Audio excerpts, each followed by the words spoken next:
Hello বন্ধুরা, আমাকে দেখে নিশ্চয়ই তোমাদের মনে হচ্ছে যে আমি পাগল হয়ে গেছি।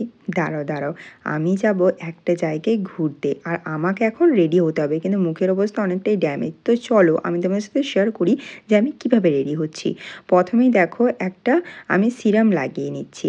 আমি যেভাবে মেকআপ করি সেটাই তোমাদের সাথে শেয়ার করছি। হ্যাঁ, দেখো আমি ভালোভাবে মুখের মধ্যে অ্যাপ্লাই করে নিচ্ছি। মুখটা কতটা গ্লো হয়ে গেছে তোমরা দেখতেই পাচ্ছ। আর এদিকে আমি এখন ফাউন্ডেশন লাগাচ্ছি। আমি অত ভালো করে মেকআপ করতে পারি না, চটজলদি যেভাবে আমি মেকআপ করি সেটাই কিন্তু তোমাদেরকে দেখাচ্ছি। আমার কাছে যা যা অ্যাভেলেবেল সামগ্রী আছে সেইটুকু দিয়ে।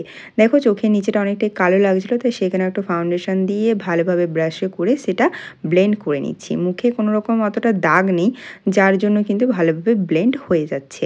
আর দেখো মুখটা ঠিকঠাক লাগছে। মেকআপ আমি এখন করি না, ছেড়ে দিয়েছি। তো যতটুকু পারছি সেটুকুই তোমাদেরকে করে দেখাচ্ছি। তারপরে আমি ফেস পাউডারটা অ্যাপ্লাই করে নিচ্ছি। মুখটা অনেকটাই ধবধবে সাদা হয়ে গেছে, তাই না বন্ধুরা, আগের থেকে দেখো। তো এখন আমি একটু গালটাকে পিঙ্কি পিঙ্কি করব, যার কারণে আমি হাইলাইটার ইউজ করছি। দেখো এই হাইলাইটার আমার কিন্তু অনেকটা প্রিয়। তো দেখো লাগানোর পরেই কত সুন্দর হয়ে গেছে গালটা। এটা একটা ক্রিম হাইলাইটার, ঠিক আছে। তো দেখো কত সুন্দর হয়ে গেছে। আমি একটু ফাউন্ডেশনটা আরেকবার লাগিয়ে নিচ্ছিলাম। তো দেখো আমি এখন আই মেকআপ করব। আমি একটা হোয়াইট কালার ড্রেস পরবো, তাই একটু হোয়াইট আইশ্যাডো লাগিয়েছিলাম। আর এদিকে আমি মাস্কারা লাগিয়ে নিয়েছি, কাজল আমি চোখে লাগাইনি।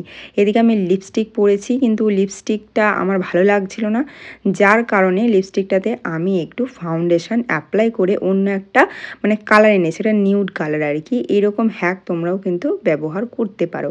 তো দেখো আমি এখন ফুললি রেডি মুখের দিক দিয়ে। তো এখন আমি ড্রেস পরে চলে এসেছি স্টাইল মারতে। চুলটা খোলায় রাখবো, সব কিছু তো ঠিক আছে, কিন্তু আমি তো আমার হাতের লোমগুলো তুলতে ভুলেই গেছি।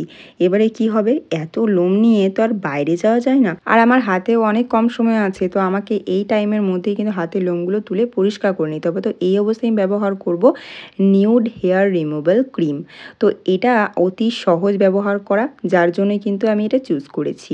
নিউড সম্পূর্ণ প্রাকৃতিক উপাদান দিয়ে তৈরি জিনিসপত্র তৈরি করে, যেটার জন্য আমার আরও ভালো লাগে এই ব্র্যান্ডকে।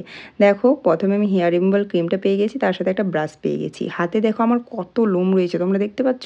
দেখো এখানে পরিমাণ মতন ক্রিম আমি অ্যাপ্লাই করে নিয়েছি, তারপর ব্রাশের সাহায্যে ভালোভাবে সেটা চারিদিকে লাগিয়ে নিচ্ছি। চারিপাশটা দেখে নাও ভালো করে কতটা লোম আছে, আর যে জায়গায় ক্রিমটা লাগাচ্ছি সেটাও দেখে নাও। ক্রিমটা লাগানোর পর এটাকে 5 মিনিট রেস্ট দেবো। তো দেখো আমার চুড়িগুলো চলে আসছিলো বলে চুড়িগুলোকে আমি ওপরে ধুলে দিয়েছি। দেখো 5 মিনিট হওয়ার পরে যখনই আমি লোমগুলো তুলতে আসলাম, কত সুন্দর তুলে নিয়েছি।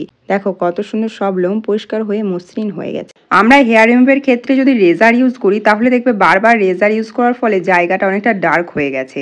আর যাদের সূর্যের আলোয় বেশি বার হতে হয়, তাদেরও দেখবে একটা ট্যান পড়ে যায়। তোমরা এই দুটি সমস্যা থেকে খুব তাড়াতাড়ি বার হয়ে আসতে পারবে যদি nude anti tanning hair removal ক্রিমটা ইউজ করো। আর তোমাদের স্কিনটা অনেকটা ব্রাইট হয়ে যাবে এটা ইউজ করলে। আর এটা পেয়ে যাচ্ছ খুবই অ্যাফোর্ডেবল প্রাইসে। তোমরাও চাইলে এই ক্রিমটাকে ব্যবহার করে দেখতে পারো, এটার কোনো সাইড ইফেক্ট নেই। তো আমার ডেসক্রিপশন বক্সে এই প্রোডাক্টের লিঙ্কটা দেওয়া আছে, যাও তাতে পারচেস করো না। ইউজ করে কেমন লাগলো অবশ্যই বলবে। বাই।